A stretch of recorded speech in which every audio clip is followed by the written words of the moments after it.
awa keta warni sallim makurhunu kana koni insha Allah o dantanu konna kindi ati wa amma makruhatu salati amma sallin qoninta hinu honu benu i qonintani sallin den kata sallin bunani mata ga nagawo ketare basi wati hoho ne makruhu ya yanati hoho qonintani ma da sallin bunani anga nanya na gabundi koy gollu benu qoninten go sallin anga nanya na gawundi aro sallin bunani wala kanati wa amma makruhatu salati amma sallin qoni hinu honu beno qoninte salli ndi gabini awurni ko ati faddu'a kem pala keni du'a nga ba'da al-ihrami haram kabaren balle wa qabla al-qira'ati aro qarangen kani angana haram kabaren ne Allah akbar hana bi anga ko na lotti kenga salli ndi bo angana haram kabaren ya dro ango qarangen yana ango alhamdu soran qarna ma tangu du'a nyana bo o kenyin almami maliki mazhabinga igotin himera du'a awa aliftitah awa igana kabbari iwo kurnu honne kati gaw qaran jopana du'a be gaw qarne wote gana du'a awa aliftitah almami maliki magolitika wal almami maliki magolitika basi akemma madinan kunyi ken kamma Allah hari misreni gine Allah harin addume kama inyanya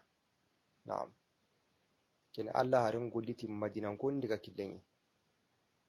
kangara wari madinan ko ngamanya kamadro ken ako inna Allah hare awa maddume ken kama na'am al-imam maliki ri isallenya mugontu maliki awa Allah harin misreni don al-imam maliki mazhabi aywa addiga kille arige tuwana qoru benu ganyi madina aro kungayi madina kungayi himbe kamma maliki madhabin awalla silibun kenga pasangara wari Allah harim nyi nonye afati nonye kino kungo kamana Allah batu mogoberi kunna sahabun wari na Allah batu ke mo yari kun kanar Allah harim wari na batu ke mo yari kene aywa maliki madhabin kenye du'a liftitah hindano angana kabare dro ango alhamdu soran karna na'am ati wa du'a wa aru du'a won qonindeni fi asna'il fatihati fatiha no ondi angana kamana alhamdu soran kara nantangu sikina du'a nya ken kana qonindeni donc ango fatiha soran so akarna nantangu sikina du'a nya iro mena ay ken qonindeni wa athna'i surati aru soran mi kana no ondi sora be go saka fatiha kamma arakam mpanando hilani nantangu sikina du'a nya kundo mena ay du'a untano awo qarenga yana dro du'a ngana runguno du'a nan qabana ya salli no kunu beno kengono qomi sujude wali mataghe lagari na'am ati wa du'a wa aru du'a won qoninteni fi ruku'i qurun ragendi angana an qurun wolle ga nongi du'a nyangare ango himbe konni kenen na Allah senundi subhana rabbiyal azim wa bihamdihi Allah arenti rukuyendi ona Allah senundi kana wati subhana rabbiyal azim wa bihamdihi ahu loghe kini tasikoy wala hu gabe ahu loghe kini tasikoy ahu gabe qembanda kenga wa me honura akindi awatamu na'am kini na duwanya rukuyendi ken kondin angu tasbihu nyana كان سبحان ربي العظيم وبحمده نعم والدعاء أرى الدعاء قنتني بعد التشهد الأول تهي حنم بالله تهي حنم بالله كن ناي سلي بيغاني أراكم سكيا ما نعدو كن أنا أراكم هلين يامو تاونا تهي أنقر نانجرين نسلم كتن نسلي كن تهي حنا أنا تهي أنقر درانو جلي ما تاو دعاء نينا angana duwo nya no akion ko ndeni na kita tare la gare ngani sangan ango salamu wala tare be non ko ne ango duwo nya nakini kin kan ndeni wa du'a aru du'a ba'da salamil imami al imam min salamun balle angi wor al imam min batte al imam na salam wara kita angi ngara duwo no be ni jopa wal manan tango duwo tana jopana wal mango duwo be no ni nan tango kin timani ai kin ko ndeni al imam ngara salam wara duro ango salam wala har ginango kamana duwa nu beno kare kamatim anga su sigin alimami ko ne gara salamu wara doro an garo salamu wala nante kenan na duwa tana qara alimami salamun palle ken ko ndeni hari salli ndanga ne kamana alhamdu soran qara alimami nga bihi banangu bibi ya ko no kunu benu aywa salle ngaw gund qara ngaw gundana ken no nga alimami halangi amurunte wa anna alhamdu soran qara bo keta haranga ne kamana ken alhamdu soran qala alimami nga bihi an kanu bibi ma tangati mani alimami bihi nan diga nan ken to nan ina tango fatiha ke soranti man jago ya akoni teni o duwa ngano ke mo alimami salamu wara halle akoni teni anna duwa nya alimami ngara salamu wara bani an salamu wala anime keta o sikino salli makruhunu ni inshallah wala la khari akute ngoni arna famu osrin kino ra asu ko mandenga anu ra dema arna fatu no ra anu ra dema ya rabbi keta inshallah ore salatul ibrahimiyya an khabara magan sale binya tahiyyan balle wala kin yidra meshazi aro duwa mi wono keta nyi wa hayni himbe ganan ni handa anakin duwa wuto inshallah wassalamu alaikum بسم الله الرحمن الرحيم الحمد لله رب العالمين اللهم صل على سيدنا محمد وعلى آل سيدنا محمد وسلم وبعد السلام عليكم ورحمة الله وبركاته توبا مسير قرين غرقون جماعة وغاسوكو من تنكويني قم بكن تكويني بي والله سبحانه وتعالى يقنا أرو رعاق من الصوابي يا ربي أرنو قانو أرنو ولا الانتاقو أرنا خير نرعا دون أرو الآخرة أرنو رعا كسي نرعا تنكا دون أرو الآخرة o karamogon su ko man tin kuyine na tirin kan dana su ko man tin kuyine dangi wal halaqe aw kamanan sihe makruhatu salati salli makruhunu bo or haygara kinya jopa sasa bo wala la qaddan inteke duwawu qoninte ni salli no qurbenu ora hunne koni kedi duwawu qanunte ni salli no qoni wonuma qomi sujuuden di aro taga lagade min no qunu won ngana wono duwawu qoninte mo kindi anta qaba anna duwawu nyakundi bo qomi haram kabare wampalle wa aro alhamdu sora nogondi walla sora be go sakaken kamma bo aro rukuye nogondi aro alimamin salli halle e alimamin salamun wallen palle wala donc ora kun qudda tanu yako alimamin salamun wara halle nan tangu do nyana aro tahiyya hana ango taage hana be nyana ken tahiyyam palle do on ko deni wala la qiddan inteke ara ho qonte be no kun kinyu ko ay inshallah arna fam muslim no rawai toujours orne kontinata ati wa sujudu aro sujudi on qoninteni ala thiyabi yaramun kamma yaramen bai na sujudi nya kamma wal busti aro tapinu na sujudi nya kun ka kamma iqoninteni wa shibihuhuma aro kumbil qabanja ho gan kemmeya bajonuku daga nara na sujudi akamma aqoninteni mimma gili hoho dambe fihi rafahiyatun nema gaukendi hoho dambe aywa nema gawari ken su komande na sujudi nya kamma ken qoninteni matla daga nara ke su komande ngorno kendi awa makuruna oke sabuni himbe parce an gana jatilga salle nyime nyai menen na allan kan liti sodo menda bo komenga o tintono alla yi la hala bere dinan dal la hala suko mantenga kenni sujude ni bo kenni khani maga yanqen kampani nan sujudi nan tangin tawo sienga kenni maga yanqen kampanga parce yungala kenni na hatem bangen suka mundi bo keta hatem bangen wurera kini tanga kena gana ko hatem bangen kemba kena nyanka nali hatem bangen su komaden awan kembanga kena ngi koteke kini maga yanken kembani bo keni anan kawana warilla hala yari himbe gawo allan kanne sabatin sunna meni bo keta kenyi ni makruna ke sabunga bo ketangane kamanan sujudi kumpo neman tu kamma an gabari aw ho baka ma yanqike makuruna on sabudi kenye aywa me ke makuruna on lengi serebe ko kisini ke lenkan qoto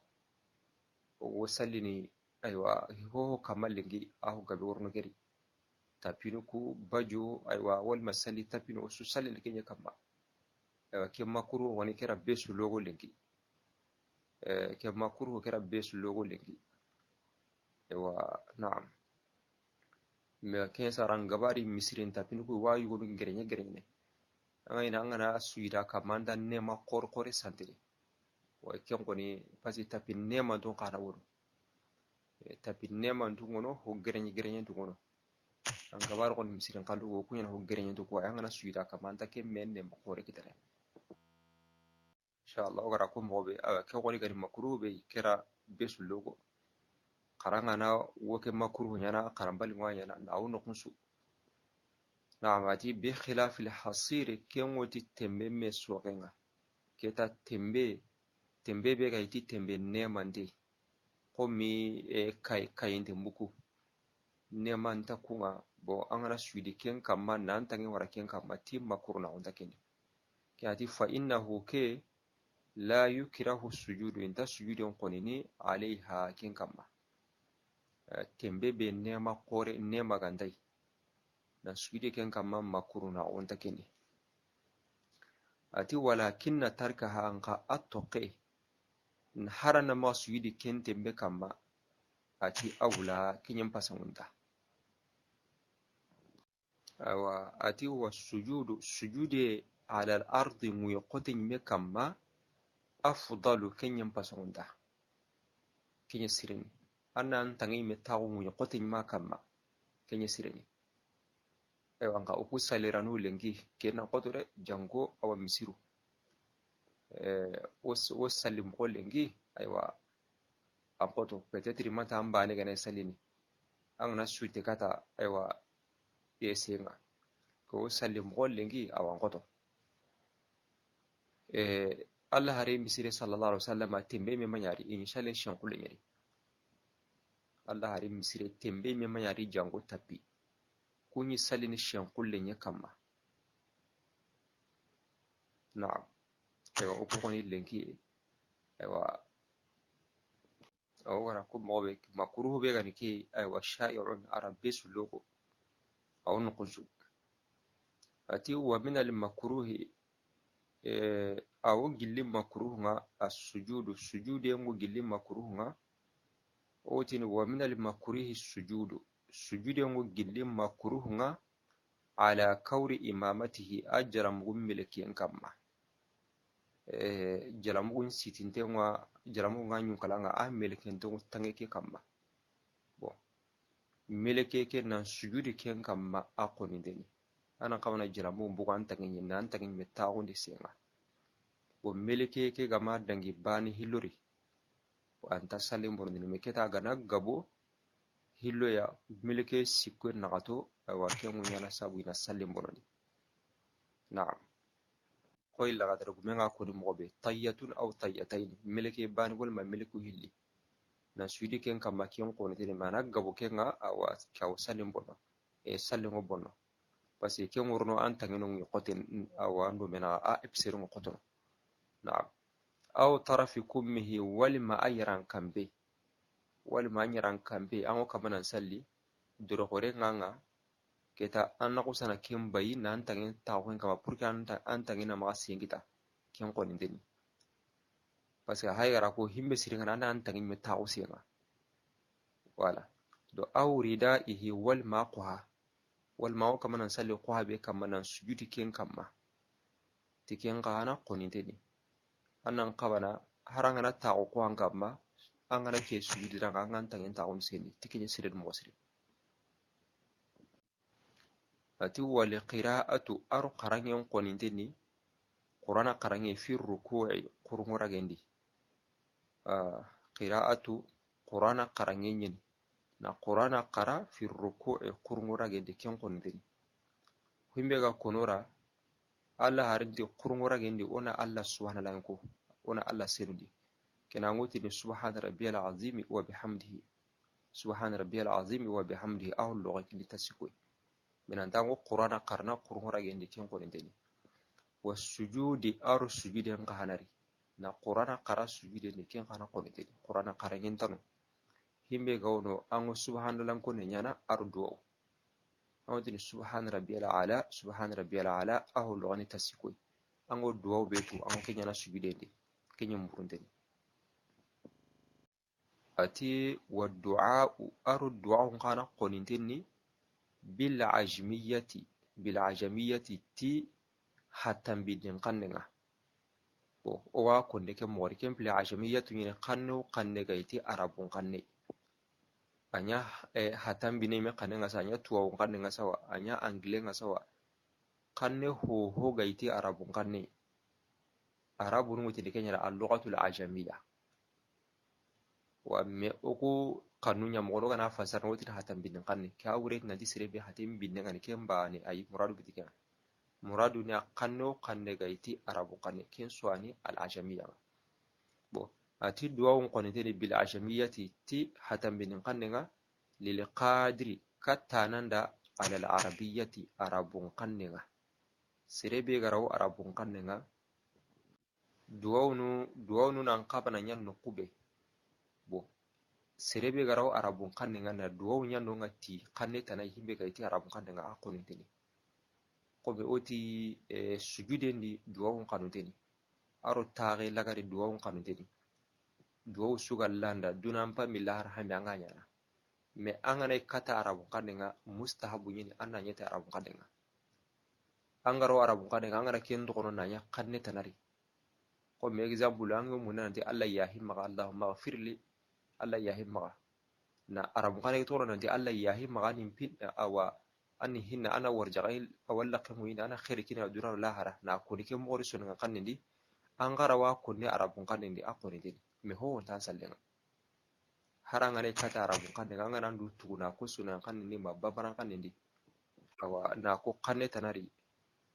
an garawa arabu kan ndi akoni ndi me anta ho ho nyana an sallenga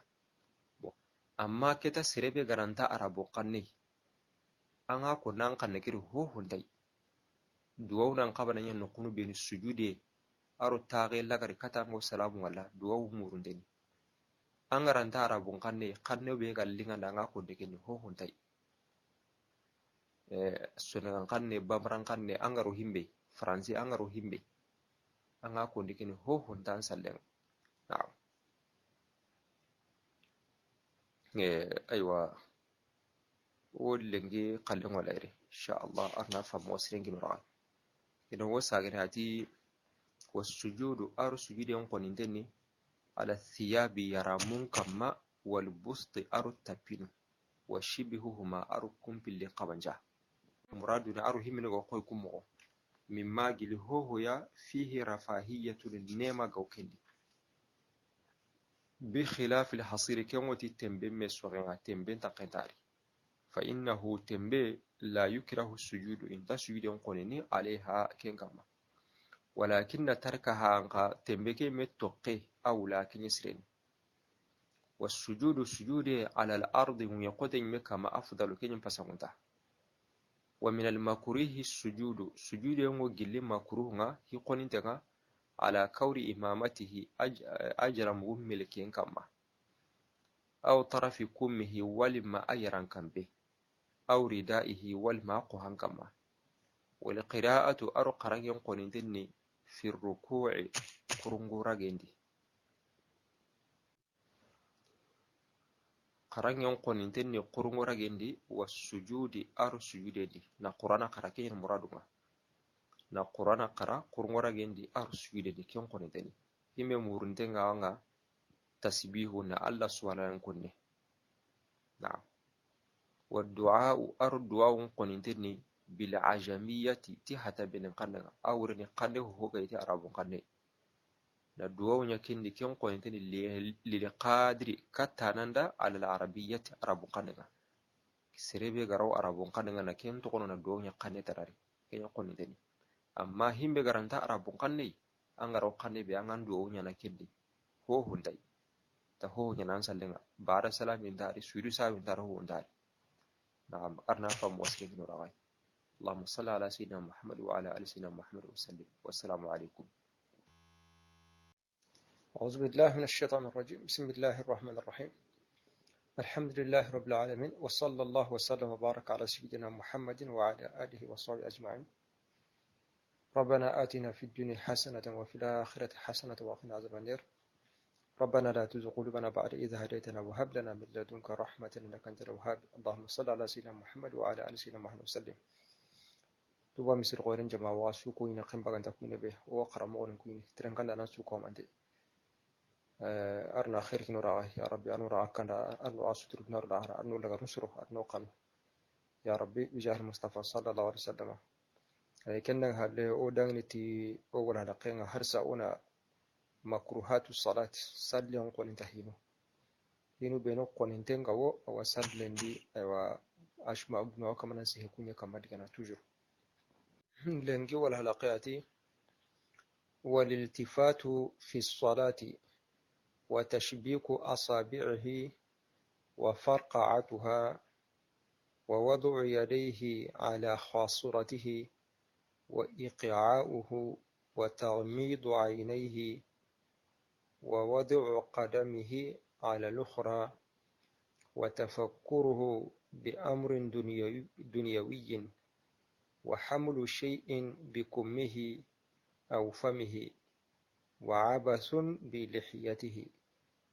ولو لنكي قدم ولا أرنا أكون مقصرين هوني فموسي أرنا كين غني هوني أتي والالتفات هل هاي ينقانا قنتني في الصلاة سلني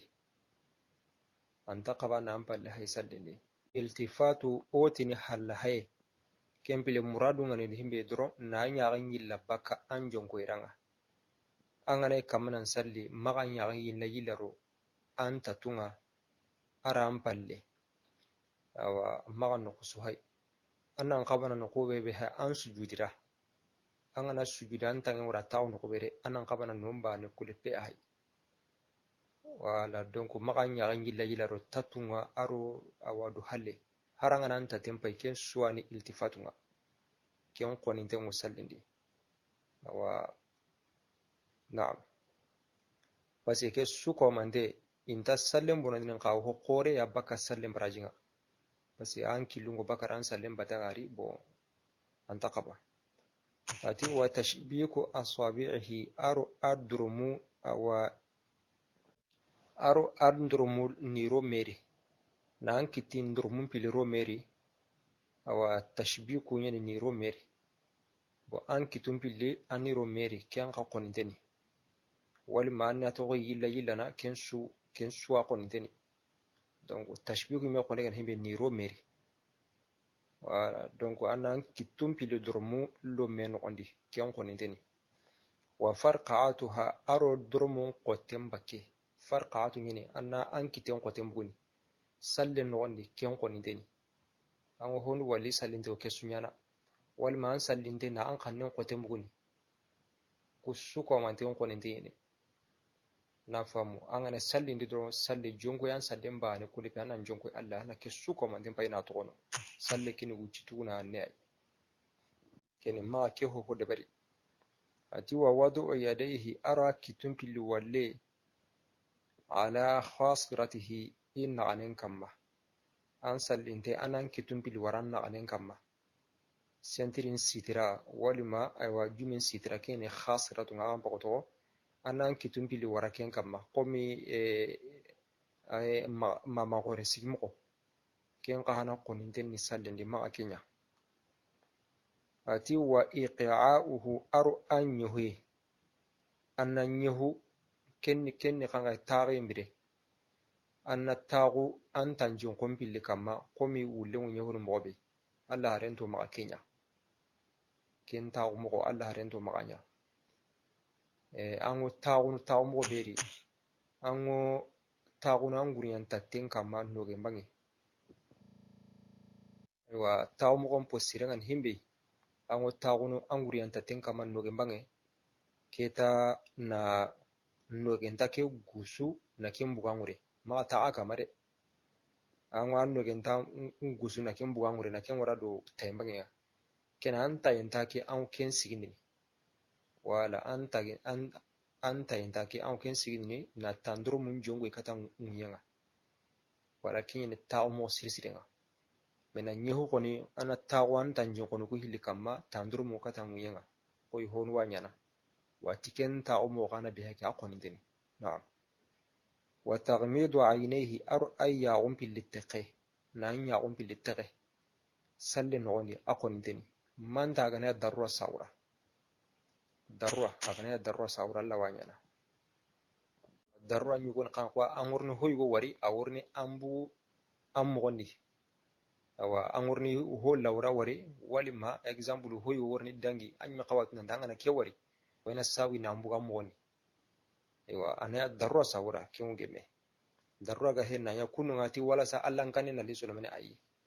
donc yaga teke kenda allan kaniri tini sonno meri anganya awini naam allan kanne kenna sondo meri kenda yaga maka naam wa taghmidu qadamihi aru atan wal insaqi ala al-ukhra tabanin kamma anan tabanin mutuna sawni banin kamma ken kana koni deni ken taqaba an wanta no pili sagon ni sendi ni jagaba kan me hunne selinge wal masugun to lane ngaro bakiro sugun to lane wal maselinge ngaro bakaro haqibe amma ga waga mo burkana maga tuki me maga waga mo burkana maga sago me kamma wa tafakkuruhu aru amire ken gana konintini bi amrinti hiya dunyawiyin ken ari dunampinga anna miri dunampinunga an bitigi aywa ante an gulira aywa anna miri dunampinunga ken kana bi hayki awo qore ya baka sallim barajinga qora ken ko la'adreri ati lis salati nurun azimun wala yanaluhu illa al-khashi'un kinara ko digana an ganari an ganai rumu sallini annan qabana muqobenya fa idha ataita ila salati fafarrig qalbaka min ad-dunya wa ma fiha la'adruke babu karfarne kenga an qabana sallinya muqobe ken an ganaitin Allahu akbar an ganai haram kabaran wala kenna yannan jongo allai ken Allahu akbar alla yan qora hunsi ken gana sabati maga kipe ti hoho tanai maga hoho tana waran sunno men salle kedi Allah halle to an mi hayga shirit kenye kena ngana miri na miri dunan pinunga akon deni aw salle baraji na asina ma ku tega to honne naam ati wa hamlu shay'in aro hoygo wute bi kummihi adurken kampindi na hoygo siti anyaran kampindi gore wal manya hoho dambe akon deni o kemgo banan hoho kana gawo an baka an pakarun di salli da an kilunga wurare na ken wara an jubandi salli na koni deni hoho dambe an kilunga wurare salli ndi an takwa na ken wara an jubandi wa kendo yiran kampen su kite kendo yiran kampen su komanto kite aw famihi walima iraqe na huy wura alla kenda an salli ni an koni deni me kenya nay agantan karangi mo yillana alla wo qarana an qaramo ni nasuruni kenyi ni makruna wa amma keta gini an qaramo nganta suruno harafu nun ta koni nasuru kinan sallingo bonore wala na kin hoho dambe aga wan shugula na sadindi ana latu kin su komantenga bo sasanuku okuro sehine telefon kamma telefo an gara sallini anna kari an garanta kenga anna wara vibration ga an salle wuce da yan ba ne sawa an yamu misirin duwa an garanta kalli anna wara vibration ga pasige ku ga wadda warni kenna kuntano me keta muradun ne hoho dambe aga wan shugula na an sallindi aga wan shugula na sallindi nan kilum buru da an sallin bate ken su honsu worno kenisa ken okuro sehne telefon kamal linki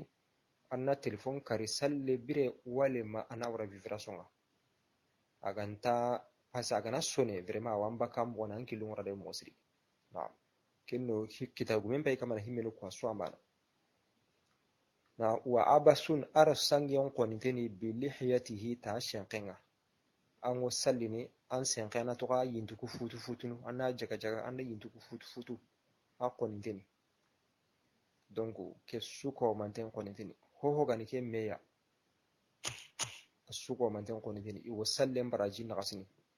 ko anna sallita anna sanga ta an shenkenga dan to ka jaga jaga na walma montru be ka an kitenga anna to ki mununu kendi menu aywa walma durma be ka an kitenga anna to ko mununu ken suko manten yambana donc anna latu ke suko manten anna jongo an sallinga duro manga dukuta na o denga kalen signere o saginati walitifatu arhal lahayin koninteni fi salati sallendi wa tashbiku asabihi aro adrumul loemer na durmuko koloncho meri wa farqatuha aro durmuko qotin bakke ken koninteni